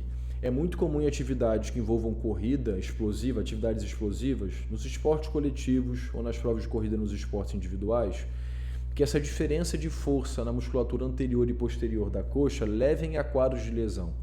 Então isso é muito comum. Então você sabendo disso, na fase de preparação geral, por exemplo, você vai propor atividades que levem ao adequado equilíbrio de força de agonista e antagonista. Guilherme, o que tem? E por que eu não posso fazer isso na fase de preparação específica? Porque a ideia é que na fase de preparação específica você só treine aquilo que leve a melhor do desempenho competitivo. E a preocupação com equilíbrio de músculos, de equilíbrios musculares, não leva necessariamente a melhor do desempenho competitivo. Então isso ficou para trás. Se você não entende quais são as necessidades da modalidade esportiva, que é o que a gente está conversando, você não vai saber o que tem que ser feito em cada fase da periodização. Então, na fase de preparação esportiva, na fase de competição ou na fase de preparação específica, por exemplo, eu não vou treinar o que é geral. Eu não vou dar ênfase ao geral, senão eu não consigo treinar o que é específico. Outra necessidade em relação ao comportamento mental, a parte psicológica. Como esse atleta se comporta nos diversos períodos de treinamento, como ele se comporta na competição, para que ao longo da periodização eu ofereça estímulos emocionais, a gente não, né? O psicólogo, ou se você trabalha sozinho, aquilo que você puder fazer, o que você oferece em cada etapa para que esse comportamento emocional positivo seja construído. E não adianta você fazer isso só na hora da competição. Tudo que você quer que aconteça na competição, que se manifeste na competição, tem que ser treinado anteriormente. Então a gente tem aqui uma lista de exemplo de diversos conteúdos que a gente deveria respeitar, que a gente deveria entender para que a gente conheça a nossa modalidade esportiva. Então eu reuni tudo que a gente falou nesses tópicos aqui. Então quais são os fundamentos técnicos do meu esporte? Vocês têm que saber, têm que listar, têm que escrever. Quando eles acontecem, como eles acontecem em situações de velocidade, em situações de baixa velocidade. Por exemplo, a gente falou da passagem do bastão no revezamento. Aquilo não é devagar, os atletas estão em velocidade máxima. Beleza, então eu preciso saber passar. Não adianta eu treinar sempre a passagem do bastão correndo devagar, porque a passagem do bastão na hora da competição acontece em velocidade. Quais são as necessidades táticas do meu esporte? Qual o ambiente fisiológico que eu tenho que construir por meio do treinamento para que ele tenha um bom desempenho? É interessante quando a gente participa às vezes de competições, agora pensando em esportes coletivos, que eu já acompanhei, onde a gente fala de atletas que não têm um desempenho muito bom, como por exemplo nos jogos escolares, é interessante que a equipe que tem um condicionamento físico um pouquinho melhor, geralmente é a equipe que ganha. Então, mesmo que tecnicamente ela seja pior, como o condicionamento físico é um pouquinho melhor, a tendência é que eles ganhem. Então, por exemplo, se eu sou um treinador de um esporte coletivo que trabalha só com jogos escolares, sinceramente eu ia desenvolver uma condição técnica razoável e me preocuparia muito mais com a parte física. Porque a tendência é que no segundo tempo, no segundo momento do jogo, a equipe adversária esteja morta e o seu time ainda está bem. Legal? Então, isso também é entender a modalidade, entender o sistema de competição. Quais são as capacidades motoras, força, velocidade, equilíbrio recuperado, equilíbrio dinâmico, equilíbrio estático, é velocidade ou é agilidade, que são duas capacidades motoras diferentes. Essa velocidade é uma velocidade sem necessidade de tomada de decisão, como acontece nos 100 metros rasos na corrida, nos 100 metros, nos 50 metros na natação. Então, a velocidade sem tomada de decisão é uma velocidade num esporte coletivo que o atleta precisa correr em velocidade e tomar decisões para poder decidir se ele continua, por exemplo, com a bola, se ele faz o passe. Necessidades cognitivas, o que o seu atleta precisa conhecer do esporte para que ele jogue o esporte melhor, para que a gente tenha atletas inteligentes. Necessidades nutricionais, as lesões mais frequentes e o comportamento emocional em treino e em competição que a gente gostaria de que o atleta manifestasse. Dúvidas aqui, pessoal?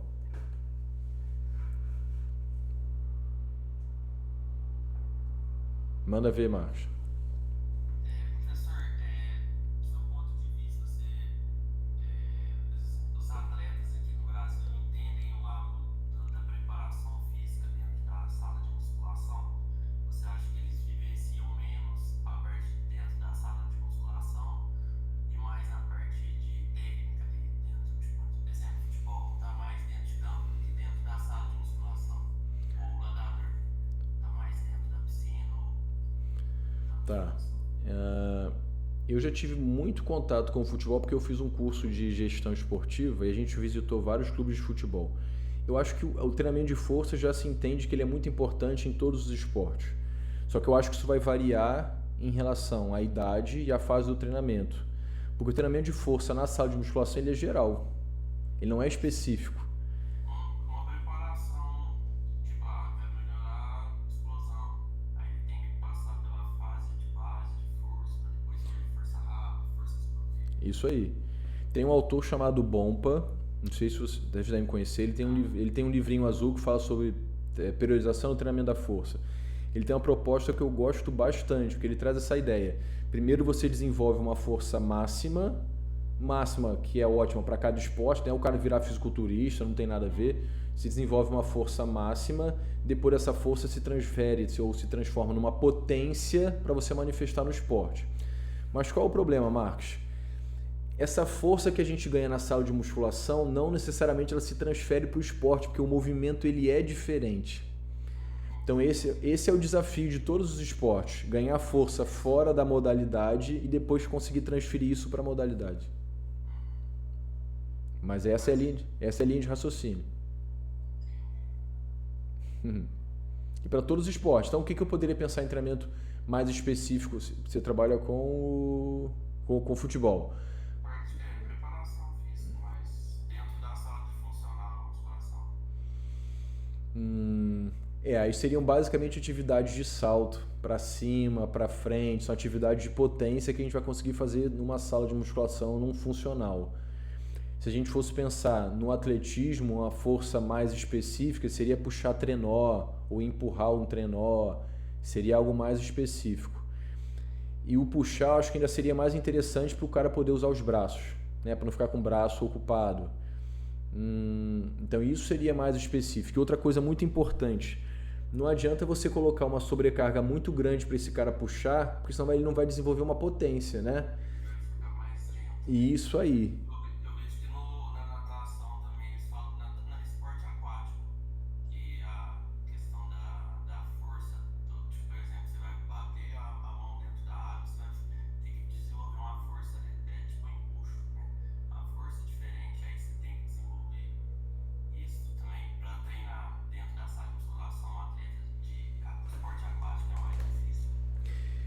É porque a água, está falando num ambiente onde quando a gente faz força, esse ambiente se deforma.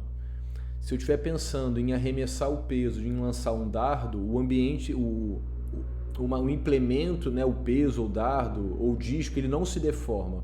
Quando você faz força na água, a água não é rígida, ela se deforma. Essa é a complicação. Então você pode ser extremamente forte, mas se você não tiver uma boa técnica, a aplicação da força se dá de maneira inadequada. O desafio da natação ainda é no seguinte, Marcos. Você pode usar às vezes alguns implementos, como é muito comum de ser utilizado, como o palmar, nadadeira e o paraquedas, e as pessoas terem a ideia de que só porque o implemento é maior você está produzindo mais força, você na verdade está produzindo menos força.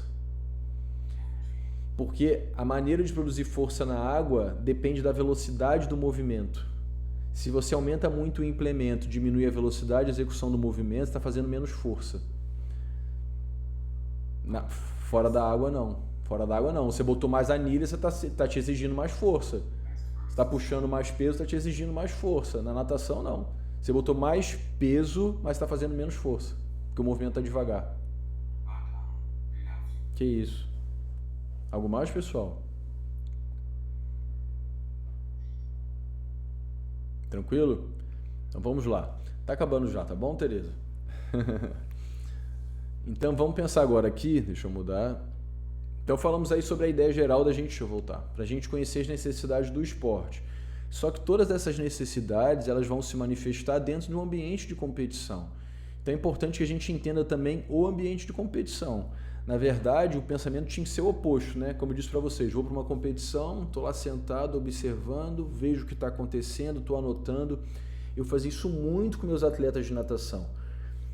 No início, quando a gente começa a dar treino, você não sabe quem são os atletas, então você não sabe o que eles precisam. Mas à medida que você começa a ter contato com eles vão em competições, eles estavam competindo, eu filmava todas as competições e eu estava anotando também. Então o cara nadava e falava assim, pô, não fez tantas ondulações, ou não ondulou nada, não fez a virada aqui, não fez aquilo lá, isso aqui ele errou, eu anotava aquilo, e esse era um conteúdo de treino de técnica que eles tinham que fazer. Então você pode estar fazendo isso no seu esporte. O cara está correndo, supor que seja uma pista, né, como se fosse uma pista de atletismo, você está olhando ele correndo e você percebe, poxa, até tantos metros ou até tantos quilômetros de corrida, ele consegue correr do jeito que eu quero. Quando chega ali por volta de 6 km, ele começa a correr diferente. Ele muda o padrão de técnica. Se ele muda o padrão da técnica, possivelmente é porque ele já está ficando cansado. Quando a gente cansa, a técnica vai por água abaixo. Tá? Então a gente precisa entender da competição. Quando a gente fala em entender a competição, isso é importante porque, via de regra, se você é um atleta ou se a gente treina atletas, a gente treina para que eles participem de competição. Então esse seria o ápice ali do processo de treinamento. Eu manifestar aquilo que eu adquiri, físico, técnico, tático, motor, emocional, numa competição. E geralmente o atleta é julgado pelo desempenho na competição. E automaticamente o treinador também. Não interessa o que aconteceu. O cara ganhou medalha, a equipe ganhou medalha, o treinador é o melhor do mundo, o preparador físico é o melhor do mundo. O pessoal não ganhou medalha, todo mundo é uma bosta. É a ideia que as pessoas têm. Porque as pessoas também não entendem o processo. Então, quando a gente fala em tipo de competição, é a gente entender que dependendo da fase do treinamento... Congelei aqui, calma aí. Congelei para vocês, Tereza? Voltou. Não. Só voltou... Aqui tá indo. Não é? Tá pequeno na tela. É, mas tá mexendo, não tá? Tá. É porque aqui... E agora, tá mexendo? Não. É, essa aqui congelou, não sei porquê. Então, tudo bem, vou voltar para cá. Então, dependendo do momento que a gente está na nossa periodização, a gente deveria pensar que existem competições diferentes. Nem toda competição é para poder manifestar o desempenho máximo. Cada tipo de competição você pode utilizar com um propósito diferente. E a gente vai ver então qual é a finalidade de cada uma dessas competições.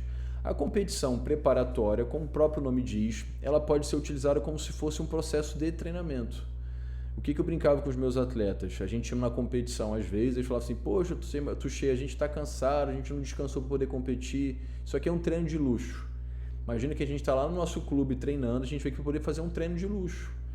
Isso aqui nos esportes coletivos a gente poderia pensar num amistoso, um amistoso com poucas equipes ou com mais equipes. Então você está treinando aquelas pessoas numa competição, onde você entende que o objetivo ali não é ter o desempenho máximo, não é melhorar tempo individual, não é ganhar medalha de ouro, não é a equipe ficar entre os 3 primeiros, essa não é a intenção. A intenção é colocar a equipe à prova para ver como eles se comportam, para que na competição principal as coisas aconteçam de uma maneira melhor.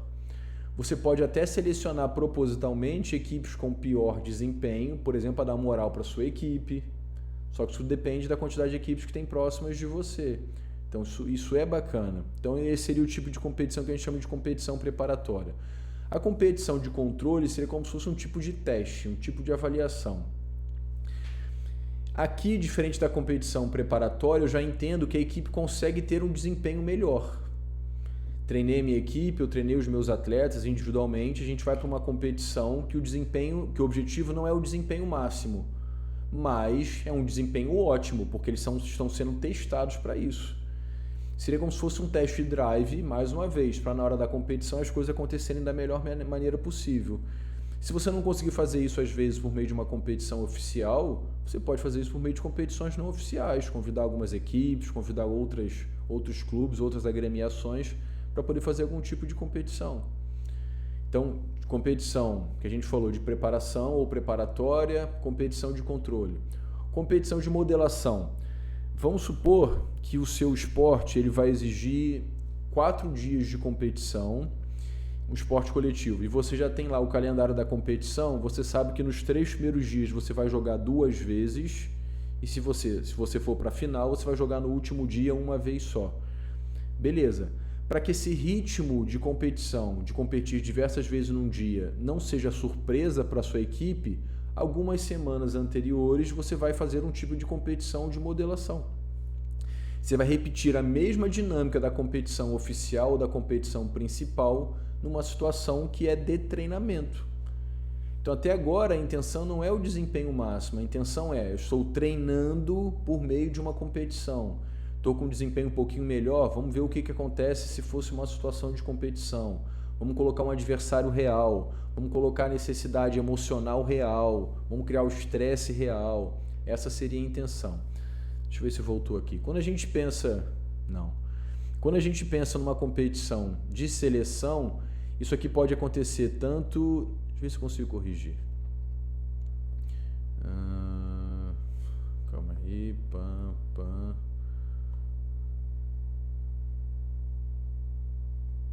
Se ficar pior, eu tiro. Não.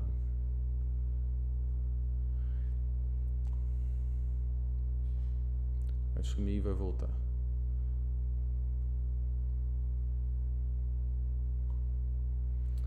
Ficou sem, mas ficou melhor, porque aí pelo menos não fica na frente de vocês. Numa competição de seleção, a ideia é que o seu atleta já precisa obter um índice ou uma pontuação ou uma colocação qualquer, porque dessa competição ele vai para uma competição que é mais importante, uma competição mais forte. Nos esportes individuais, geralmente como é que isso acontece? Você está num nível estadual, aí você precisa de um índice, precisa de um tempo, precisa de uma distância de arremesso, precisa de uma distância de salto para conseguir um tempo ou um índice mínimo para uma competição mais forte, uma competição regional, por exemplo. Depois você precisa de um outro índice, de uma marca, para poder ir para uma competição mais forte, uma competição nacional, por exemplo. Se a gente vai pensando no esporte coletivo, geralmente é por colocação. Então naquele torneio, as 4 primeiras equipes ou as 10 primeiras equipes, depende do torneio, depende do tipo de esporte, cada uma delas vão para competições mais importantes ou internacionais que são diferentes. Então aqui na competição de seleção, o nosso atleta, a nossa equipe já tem que ter um desempenho muito bom. Porque não faria sentido, Gustavo, você treinar a sua equipe o ano todo, eles não conseguiram o índice na competição que é importante. Você vai pensar assim, poxa, mas não é a competição principal, que é a próxima, que é a competição mais importante? Sim, mas se ele não tiver o índice, ele nem vai para a competição principal. Em termos práticos, qual é o desafio aqui? Pode ser que aconteça o seguinte, você tem a competição seletiva e a competição principal com datas que são muito próximas. e você, na hora de organizar o seu calendário, organizar a sua periodização, você não consegue pensar no que é o mais importante. Se para participar da competição principal você precisar de um índice, de uma boa colocação, a competição seletiva acaba sendo talvez mais importante do que a competição principal. Então primeiro você tem que garantir a vaga, não tem jeito. Isso não faz sentido, você não consegue a vaga, você não vai nem para a competição. Como essas competições, esses tipos de competições, vou me tirar da tela aí para vocês verem o slide todo, tá? Como esses tipos de competições, eles vão acontecer, eles têm importâncias diferentes, elas vão acontecer em momentos diferentes também da periodização. Como a finalidade da competição preparatória é ter o treino de luxo, não é foco em rendimento, é foco em preparação, em treinamento, a ideia é que ela aconteça mais na fase de preparação geral, lá na periodização, lá no nosso macrociclo. Por outro lado, a competição de controle, que é um teste, se eu quero testar o desempenho dos meus atletas, seja numa competição de melhor ou de pior nível, isso tem que estar próximo de uma fase específica ou numa fase de competição, porque eu já quero ver o desempenho de uma condição real. Se eu quero simular a competição para que o sistema de competição não seja um mistério para os meus atletas, que é a competição de modelação, eu vou oferecer esse tipo de competição quando eles tiverem condições de ter um bom desempenho, que é na fase específica ou de competição. A de seleção, que é para você conseguir um índice ou uma colocação para uma competição mais importante, também na fase específica ou de competição, aí depende do quão distante o seu atleta está desse índice. Aí é uma competição lá de handball e você sabe que não tem jeito, por pior que vocês joguem, você sabe que sua equipe vai ficar entre os 3 primeiros e você sabe que ficando entre os 3 primeiros você consegue participar de uma competição internacional. Então beleza, essa é uma ideia. Ah não, se a gente não tem certeza se fica entre os 3 primeiros. Na temporada do ano passado a gente ficou em 5º lugar, pelo amor de Deus. Então a competição seletiva ou de seleção passa a ser a mais importante para a gente. E a competição principal é aquela onde realmente o desempenho tem que acontecer. Isso aqui é muito comum para os esportes individuais, seja ele qual for. Por quê? Porque geralmente o calendário de competição é curto. Quando a gente pensa nos esportes coletivos, a tendência é que o calendário seja mais longo. O Campeonato Brasileiro, acho que tem, 9, 10 meses, brasileiro de futebol. É um calendário muito longo. Mas não é porque é futebol, é por causa do nível também de desempenho. Se a gente pensa numa competição de futebol escolar, não dura isso tudo, vai durar 2, 3 dias.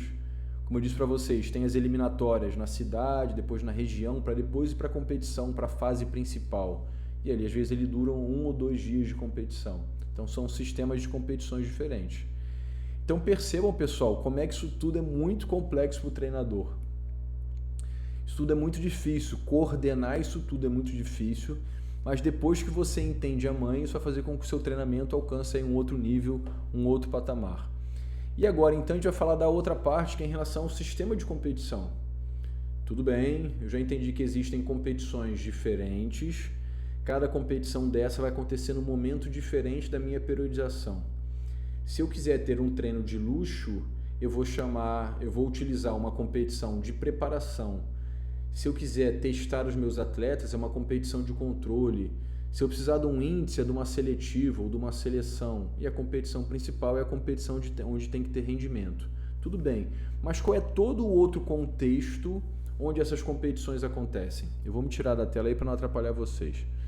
Qual é todo esse contexto? Eu preciso entender a regra, por exemplo, o que pode e o que não pode nessa competição. Existem diversas regras, porque existem diferentes tipos de competição. E eu preciso entender que para cada nível competitivo a regra pode estar adaptada. A duração de jogo, por exemplo, no esporte, se eu pensando em atletas, em crianças, em jovens ou em adultos, a maior parte dos esportes tem o tempo de jogo adaptado, não é o tempo de jogo do adulto. A bola não é do mesmo tamanho, a bola pode ser de tamanho diferente, pode ser com pesos diferentes, a quantidade de substituições pode ser diferente. Tem uma competição de polo aquático, por exemplo, que nas categorias mais novas, além da redução do tempo de jogo, tem uma redução na área de jogo, né, uma redução do campo, da piscina, e a gente tem equipes que são mistas, meninos e meninas. Então olha que bacana, se você vai para uma competição dessa e não entende a regra, se você não sabe a forma de disputa, se você não passa isso para os seus atletas, as coisas não vão correr bem. Se Se a gente for pensar na condição do local, qual é a condição climática, qual é o horário dos jogos, qual é o horário daquela competição, como é que vai ter a temperatura, a tipo de roupa que você está levando é adequada para poder competir naquele lugar.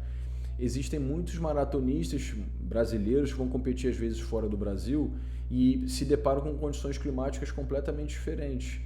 Eu tive um amigo que correu no deserto do Atacama e era uma região muito quente. E ele, quando chegou lá no país, ele foi comer alguma coisa no aeroporto que fez muito mal para ele e ele quase fez a prova, corria um pouquinho, ia na moita porque não conseguia correr direito. Então, foi, pô, cara, e o cara já era experiente, foi meu atleta de natação, depois foi pra corrida. Então, como é que o cara dá um vacilo desse, né? O cara pode fazer nada diferente. Ele tem que manter tudo que está acostumado, vai comer comida diferente? Não tem jeito. Então a temperatura do ambiente, às vezes o fuso horário, isso é importante, se você vai estar correndo numa situação de altitude, todas essas situações que podem trazer complicações ou mudanças para aquilo que o atleta está acostumado, você tem que conhecer para tentar, na medida do possível, dirimir o máximo possível essas dificuldades. Em relação à competição, né, a quantidade de competições, de disputas que você tem, são 10 disputas, mas qual é a frequência? É uma por semana? São 2 por semana? São 3 por semana? A gente precisa saber disso. Qual a importância que você vai dar a cada uma delas? O que eu quero dizer com importância? Vamos supor que seja um evento competitivo de um esporte coletivo que são 10 equipes. E você sabe que você, como no exemplo que eu dei anterior, que você com muita chance fica entre os 3 primeiros. Então sua primeira partida é contra as equipes mais fracas. Então você pode, sabendo que as primeiras disputas são contra equipes mais fracas, que você tem certeza, vamos dizer assim, que vai ganhar, você pode fazer um processo de periodização que considere que as primeiras equipes você vai passar com mais facilidade. Então é uma realidade muito mais, talvez, de uma competição de preparação do que uma competição principal. A competição principal aconteceria lá nas 3 últimas partidas, nas 4 últimas, que você sabe que são competições mais difíceis. Legal? Em relação ao calendário, a gente entender que dependendo do nível do seu atleta, ele participa de competições de diferentes instâncias organizacionais. Então tem competições que são da federação, que geralmente são competições estaduais, competições da confederação, que geralmente são competições nacionais, e competições internacionais. Vou pegar o exemplo do futebol. Às vezes a equipe joga 2 ou 3 vezes, sei lá, na semana, porque participa de 2 campeonatos diferentes. Então ele tem que organizar 2 calendários. No caso da natação, há pouco tempo eles estavam lá em Paris, nos Jogos Olímpicos, já voltaram e está tendo uma competição nacional. Como é que o treinador vai organizar isso tudo para que o desempenho seja o mais adequado possível? O que os treinadores às vezes podem fazer? Vamos supor que eu treine alguém lá, no caso da natação, né? Que eu sei que o desempenho dela é muito bom a nível nacional, mas o desempenho máximo eu queria que acontecesse nos Jogos Olímpicos. Então vamos lá, participamos dos Jogos Olímpicos, teve o resultado que teve, e uma semana depois era um campeonato nacional. Eu vou organizar essa semana entre os Jogos Olímpicos e o campeonato nacional para o meu atleta, que eu sei que ele é muito bom, de uma maneira, porque eu sei que possivelmente ele vai ganhar. Mas se o meu atleta não tem um desempenho tão bom, às vezes ele até foi para os Jogos Olímpicos, mas como eu sabia que ele não tinha condições de ganhar, é a primeira experiência dele, por exemplo, eu foquei muito mais no campeonato nacional. Então, quando ele voltou, ele teve uma realidade de treino completamente diferente do outro nadador que deu exemplo para vocês. Dúvidas, pessoal? A gente está chegando próximo do fim. Dúvidas? Legal. Pensando isso tudo aí na nossa prática, então. Eu falei para vocês sobre a importância de a gente conhecer quem é o nosso atleta, para a gente identificar quais são os seus pontos fortes e fracos. E a gente acabou de falar sobre diversas estratégias que a gente pode adotar para poder conhecer melhor a nossa modalidade esportiva. Só que na prática a gente vai ter alguma coisa parecida com esse triângulo aqui. Então eu preciso conhecer o meu atleta, a minha modalidade esportiva, e eu preciso conhecer a periodização. Eu preciso conhecer os modelos de periodização para poder, a partir desse conhecimento, desse tripé, fazer a correta prescrição do treinamento. Porque, por exemplo, a periodização, o modelo tradicional, que nós veremos isso melhor ao longo do curso, dentro do modelo de periodização tradicional, a gente pode ter uma periodização que ela é quadrimestral, semestral ou até anual. Eu vou fazer uma periodização de 4, de 6 ou de 12 meses, dependendo do quê? Isso depende do meu atleta e da minha modalidade esportiva. Ah, tudo bem, vamos supor que eu tenha escolhido uma periodização, que eu vou fazer uma periodização de 10 meses. Essa periodização é dividida em fases de preparação geral, fase de preparação específica e de competição. Qual o tempo que eu vou dedicar à competição, ao período de competição? Opa, depende da modalidade esportiva. Em algumas modalidades esportivas, como eu disse, a competição é num final de semana, em outras modalidades esportivas você tem 10 meses, você tem 2 semanas. Geralmente, como é que a gente monta uma periodização? A gente determina qual é a competição mais importante, a competição principal, e aquilo é o período de competição. Tudo que vem antes é preparação. E essa preparação é dividida em geral e específica. Qual o tempo que eu vou dedicar à fase geral? Qual o tempo que eu vou dedicar à específica? A resposta vai estar em quem é o seu atleta? Quais são as necessidades da modalidade esportiva? O quão distante ele está dessas exigências? Quanto mais distante, ou seja, quanto mais iniciante o atleta tiver das necessidades específicas da competição, maior deveria ser a fase de preparação geral. Quanto mais avançado ele é, quanto mais próximo ele está das necessidades da modalidade esportiva, menor é a fase de preparação geral e maior é a fase de preparação específica. Então, sabendo disso, a gente poderia responder com mais facilidade aquela pergunta que eu fiz para vocês lá no início da apresentação, né? Aquela reflexão. Vamos supor que nós temos aqui 4 atletas, cada um deles com um nível um nível de competição, um nível de rendimento completamente diferente também um do outro. Eu vou determinar a correta prescrição do treino, o que cada um tem que saber fazer, o que cada um tem que treinar, a partir dessa interpretação. Quem é esse atleta? O que ele faz? Quão distante ele está ou não dessa modalidade esportiva? Aqui poderia ser uma distância qualquer, sei lá, nadar 2 km no mar, em águas abertas. E eu vou determinar então qual modelo de periodização, que para cada um deles poderia ser diferente. Porque olha só, a gente começa a pensar o treino de uma estrutura maior para uma estrutura menor. Então primeiro a gente pensa a periodização, depois a gente pensa o planejamento, que é mais a semana, para depois você prescrever o treino, que é você saber o que ele faz em cada uma das sessões. E isso geralmente não é feito. Então eu tenho certeza que com essa linha de raciocínio você vai conseguir pensar no seu treinamento com uma qualidade muito superior à que todo mundo faz. Como eu disse, pessoal, eu já tenho contato com treinadores de diversas modalidades esportivas, e não só na prática, mas também em congressos e eventos que eu participo, e infelizmente as pessoas não têm essa linha de raciocínio.